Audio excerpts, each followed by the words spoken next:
Hi, I'm Aulner. I'm a realtor here in Omaha, Nebraska, and one of the owners of Evolve Realty. And on our channel, we talk about all things real estate here in Omaha, Nebraska. And because this week is still going to be in the negative sub-zero temperatures, I thought it would be important to go ahead and hit a few highlights of things that we can do, things that I myself have done to my own home to help protect our piping, to help protect our drain lines, and to ensure that we don't have costly expenses due to plumbing issues. So let's take a walk around the house so that I can show you what we've done. Okay, the first thing that you want to make sure that you have right is the furnace filter. Be sure that you have the right size and be sure it's clean. So many times furnaces and air conditioners break down just simply because the filter is not clean. The air is not allowed to pass through the heat exchangers, causes the units to work too hard, and they break down. Now in the winter times it's particularly important because you have a heat exchanger in there, and if the proper amount of air is not allowed to flow over that heat exchanger, it could break, and that will allow CO to enter your house. This is probably a good time to remind you to have a CO detector on each floor of your house. Make sure that you test them each year and you have good batteries in there because CO is odorless, colorless, and it certainly is deadly. There is my furnace filter right there. There's my size. It takes up the full space there, so it's not too small. And it is clean. I just changed that last week. We change ours anywhere between 1 and 3 months, depending on the season, how many pollens we have, and how many people we've had through the house. Okay, another thing that you want to make sure that you know and that the adults in the house know is that in the unfortunate event you have a pipe burst or a line breaks or some sort of a water emergency, that you know how to shut the water off. So this is still my utility area. Here is where my water comes into the house. I have a series of valves. I've got that one there, and then I've got another one up here that I can shut off, and that shuts the water off to the entire house. What I have taught my kids and my wife is that if we have a water emergency, that yellow valve right there is the one that you want to hit. So make sure that in your house, you know where that's at so that you can shut it off quickly and minimize any damage that may be caused by a burst pipe.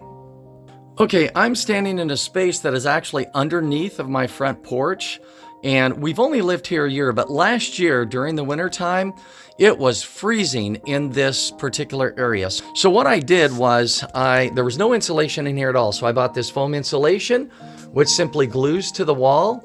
And then I also bought some batting insulation, which I packed up in there. And it's made this space a lot more comfortable and allows a lot less cold air to flow in to the basement area. So if you have any walls in your house that are not insulated, this would be a great option if there are areas that aren't going to be finished. Okay, let's talk about the temperature of your home. Ours, we allow to fluctuate between 66 and 72. A lot of experts say you do not want the temperature to get below 65 because that will allow exterior walls to begin to get cold enough to freeze pipes that may be inside of those walls. So I'm going to spin the camera around. We've got the humidifier right there, and then we've got the thermostat right there. Notice it dropped down to 66 because I'm typically not here right now. And so it's on its way down, but it will jump back up to 72 before we arrive home. Now notice the humidistat. I'm going to go ahead and put up a chart now so that you can see this. Our temperatures have been below zero. So from 0 to 10 degrees below zero, you're supposed to have your thermostat set no higher than 20. And the reason is, and notice ours is at 20 there, and the reason is that humidity is too high in the house. It will actually cause the moisture inside of your house to condensate on the windows, and this can, of course, cause water damage over time. So I'm going to show you, there is an area in our house that is more humid than others. It's right above or behind our kitchen sinks. So I'm going to go show you that area so you can see what it looks like when you have a little too much humidity in an area and it gathers on your windows, and of course the damage that it could cause. Okay, this is the window. As you can see, it's right behind our sink. And I'm going to kind of show you corners so you can kind of see. And these are Pella windows, so they're a high quality window. But because this area is more moist than others in the house, it tends to gather more ice on the inside of the window. So that's what you don't want, because as that melts, that will certainly cause degradation of that wood over time. So I'm in our laundry room, and last year we have a laundry sink in here that actually the drain froze up. Not the water supply lines themselves, but the drain froze up and it wouldn't drain. And so what I realized I needed to do was allow a little more heat flow through that cabinet. So there's our laundry cabinet. There the doors are open. So I've just left the doors open at least while it's the coldest here. And that allows a little more heat to get back in there. Because what happens is, there's your trap. So the water comes down, it sits in your trap. Your trap keeps sewer gases from flowing back into your house. But where it goes into the wall, that is an exterior wall of the house, and it's on the north side. So that is what's caught, and that was what froze last year. So I'm leaving the cabinet open just when it's the coldest, when it's the sub-zero. And then you can also, if you're concerned about the water lines actually freezing, the water supply lines, the experts say you can actually turn it on just to where it's a drip, because flowing water that is flowing and moving is a lot less likely to freeze. It's much harder to freeze. Okay, the last thing I'd like to share with you is the garage. You definitely want to keep your garage doors closed. And I discovered something this year that I'm going to have to do. So I like to keep my garage door.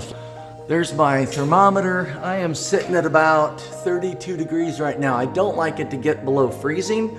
So I do have one of those oil type heaters there.